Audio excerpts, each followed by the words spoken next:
Continuamos con nuestro espacio, profundizando en la fe, siguiendo este tema de la Sagrada Escritura y la tradición. La interpretación de la fe. Nos dice el Catecismo en el número 84, el depósito de la fe contenido en la Sagrada Tradición y en la Sagrada Escritura fue confiado por los apóstoles al conjunto de la Iglesia. Fue confiado por los apóstoles al conjunto de la iglesia, pero la iglesia es pueblo de Dios. Por tanto, esa fe que hemos recibido a través de la Sagrada Escritura y la tradición, se nos entregó a todos los bautizados, todo bautizado, desde el Papa hasta el último fiel, recibe esta fe heredada de los apóstoles. Y todos estamos animados del mismo espíritu, solo que en la iglesia, por supuesto, la iglesia es de institución jerárquica, no como poder, sino como servicio. Por eso hay un sacerdocio común, el sacerdocio común de los fieles, que los recibimos por el bautismo, que nos constituye en profeta, en sacerdotes, en reyes. Por eso una persona que no esté bautizada no participa plenamente de la Eucaristía, porque no puede, aunque puede escuchar la palabra, puede participar hasta esa primera mesa que es, podríamos decir, la mesa de la palabra, pero no puede recibir el cuerpo y la sangre de Jesucristo, porque no está todavía preparada para recibir este sacramento.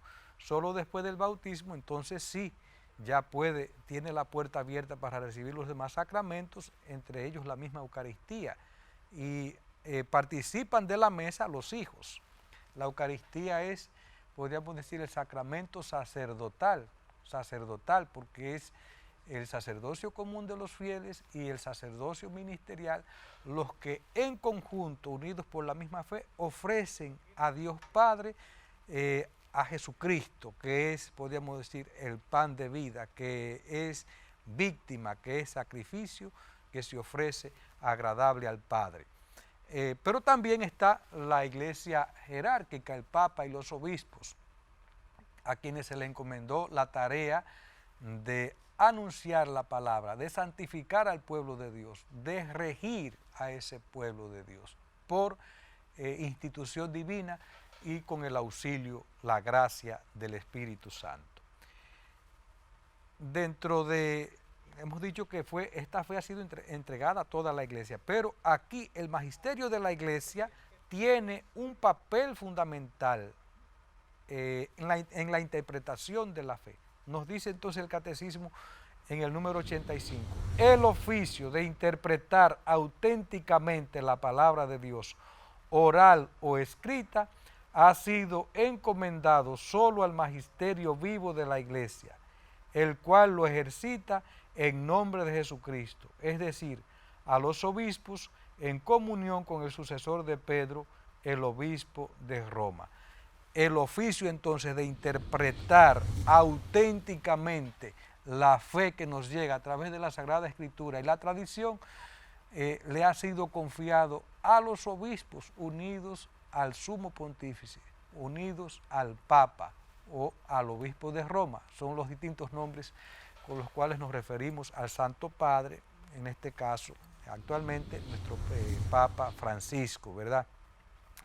Por eso podríamos decir, no cualquiera tiene la autoridad de interpretar. Es verdad que a todos podemos leer la palabra de Dios, podríamos decir también meditar esa palabra, pero quien la interpreta fielmente, no de manera, podríamos decir, individual, sino que es la iglesia, es a quienes se le dio esa autoridad y esa función, ha sido al magisterio de la iglesia, es decir, a los obispos unidos al Santo Padre, al Papa. Y sigue diciendo en el número 86, el magisterio no está por encima de la palabra de Dios, sino a su servicio, para enseñar puramente lo transmitido, pues por mandato divino y con la asistencia del Espíritu Santo, lo escucha devotamente, lo custodia celosamente, lo explica fielmente. y de este único depósito de la fe saca todo lo que propone como revelado por Dios para ser creído. El magisterio no está por encima de la palabra de Dios, no. Por eso el obispo, el sacerdote, el papa es un mensajero, es un enviado. Y como mensajero no lleva un mensaje propio, lleva un mensaje que le ha sido dado, un mensaje que le ha sido entregado, un mensaje que por tanto debe escuchar devotamente. Qué bonita esa palabra que usa el catecismo, escuchar devotamente. Es una misión de todo sacerdote, de todo cristiano, de todo aquel que proclame el evangelio, de todo misionero, recogerse y escuchar y meditar esta palabra al estilo de María, la primera discípula que guardaba todo esto en su corazón, que lo escuchaba, lo escucha devotamente entonces el magisterio, pero además también lo custodia celosamente. La iglesia debe custodiar esa fe. Y por eso, aunque vengan ideologías que digan que el aborto, eso es algo, podríamos decir, justo, que ahora se está diciendo mucho esto, de las 3 causales, que si hay violación, que si hay taras congénitas en el niño, pues se puede abortar. La iglesia jamás va a transigir con esto, pues el que reconoce que la vida viene de Dios, siempre viene de Dios, viene de Dios.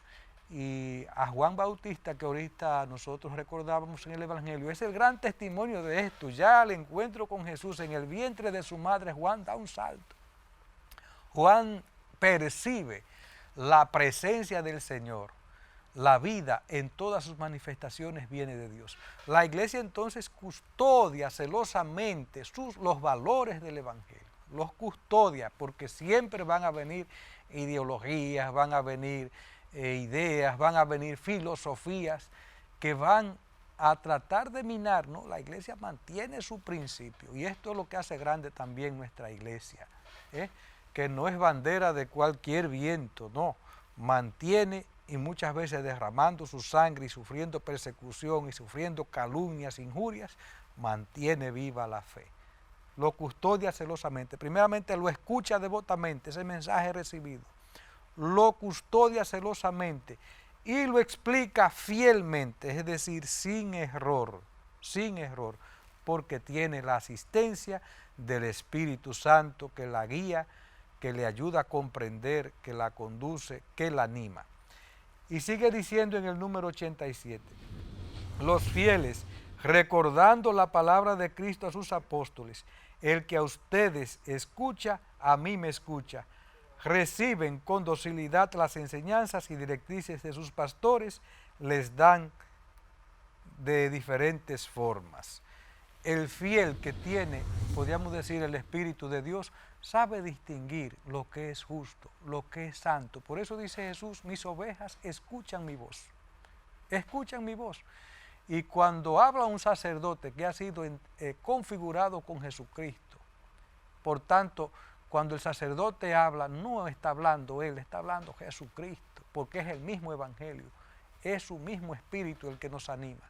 Nos anima porque hemos sido consagrados a Él, injertados en Él por el bautismo y consagrados por un sacramento que nos configura con Él. El que le escucha a ustedes, dice Jesús, a mí me escucha. El que le desprecia a ustedes, a mí me desprecia. De ahí que el fiel que tiene esta sensibilidad, que tiene esta gracia, sabe también distinguir cuando algo viene de Dios y algo no viene de Dios. Cuando esa palabra es palabra humana y cuando esa palabra es palabra divina, palabra de Dios. Vuelvo a repetir lo que nos dice el catecismo en este sentido. Los fieles, recordando la palabra de Cristo a sus apóstoles, el que a ustedes escucha, a mí me escucha, reciben con docilidad las enseñanzas y directrices que sus pastores les dan de diferentes formas, porque el Espíritu de Dios inspira a cada momento, a cada uno lo inspira como Él quiere, pues es como el viento, es libre como el viento, no nadie los puede aferrar, no, el Espíritu Santo sopla donde quiere y como quiere. Bien, el sentido sobrenatural de la fe. Nos sigue diciendo el catecismo, todos los fieles tienen parte en la comprensión y en la transmisión de la verdad revelada. Han recibido la unción del Espíritu Santo que los instruye y los conduce a la verdad completa. No solo el magisterio, ¿no? Todos los fieles tienen parte en la comprensión de este misterio de fe.